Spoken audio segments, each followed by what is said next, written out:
మళ్ళీ నేను తనని 4గోసారి దసరాకి చూసిన. ఈసారి కూడా మా వాళ్ళు జమ్మి పెట్టడానికి వెళ్తారని ఎక్కడికి వెళ్ళకుండా నేను మా వాళ్ళతోనే ఉన్నా. అప్పుడే మా డాడీ వెళ్దాం అవే అక్క వాళ్ళ దగ్గరికి, పోయినసారి వెళ్ళాం కదా. మా డాడీ అట్లా అనగానే ఖుషి అయినా మళ్ళీ వాళ్ళ ఇంటికి వెళ్తామని. లేట్ అయింది కదా, ఇంకెందుకులే, ఏమొద్దు. మా అమ్మ అట్లా అనగానే భయపడినా క్యాన్సిల్ అవుతుందేమో అని. పండుగ కదవే కలిసి వస్తే బాగుంటుందేమో. మా డాడీ అట్లా అనగానే మళ్ళీ ఖుషి అయినా. లేట్ అయింది కదా, పడుకున్నారేమో మరి. మా అమ్మ అట్లా అనగానే మళ్ళీ భయపడినా. చూద్దాం, లైట్స్ ఆన్ చేస్తుంటే కలిసి వద్దాంలే జల్దీ.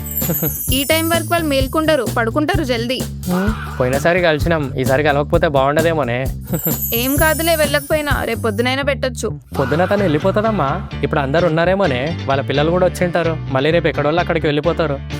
నువ్వు మంచి డాడీ, అర్థం చేసుకుంటావు. జమ్మి ఉందా మరి? నా దగ్గర ఎక్కువ లేవు, వాళ్ళ దగ్గర ఎక్కువ మంది ఉంటారు. వాళ్ళ దగ్గరికి వెళ్తామని తెలిసి ముందు జాగ్రత్తగా నా జేబులో జమ్మి రెడీగా పెట్టుకున్నా. మా అమ్మ మళ్ళీ క్యాన్సిల్ చేయొద్దు అనే గ్యాప్లో నా దగ్గర ఉన్నాయని చెప్పిన. తర్వాత అందరం మళ్ళీ వాళ్ళ ఇంటికి వెళ్ళినాం. తనకి మళ్ళీ జమ్మి ఇచ్చి విష్ చేస్తుంటే, ఈసారైనా దసరా అని చెప్పురా, బర్త్డే అంటావేమో మళ్ళీ. అట్లా అనగానే అందరు నవ్వుతున్నారు. సంధ్య కూడా నవ్వుతుంది. ఈసారి దసరాకి ఇదే బెస్ట్ మూమెంట్ అనుకొని మళ్ళీ నెక్స్ట్ 6 months వరకు తన కోసం వెయిట్ చేసిన. తనని మళ్ళీ 5వసారి సంక్రాంతికి చూసిన. ఈసారి తనకి నెంబర్ ఇద్దాం అనుకొని పేపర్ మీద నెంబర్ రాసి ఇచ్చే టైంకి అనుకోకుండా తనే వాళ్ళ చెల్లితో నా దగ్గరకు వచ్చింది.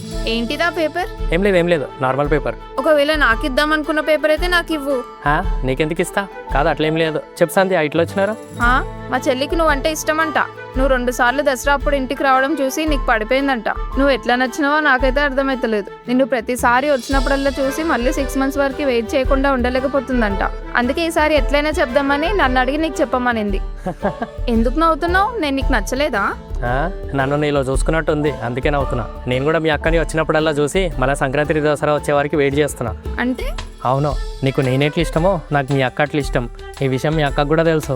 అవునే, కానీ నాకు తన మీద ఏం ఫీలింగ్ లేదు. కానీ నీ ఇష్టంని నేను వద్దనలేను కదా. అది తన ఇష్టం. ఇంకా నచ్చకపోతే నువ్వు కూడా లైట్ తీసుకో.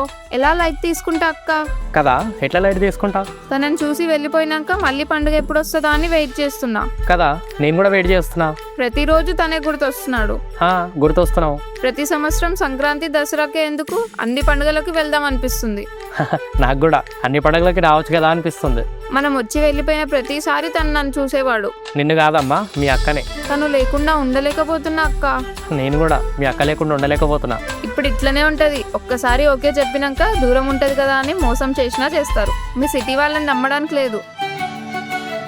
ఏమైంది, ఆగిపోయినావు? చెప్పు మా చెల్లికి. ఇది నా ప్రేమ నమ్మకంతో ఉండేది, అనుమానంతో కాదు. నువ్వు దగ్గరున్నా లేకపోయినా నీ విషయంలో ఒకేలాగుంటా, మోసం చేయను. ఈ మాట చెప్పినాక వాళ్ళ అక్క కొంచెం ఇంప్రెస్ అయింది.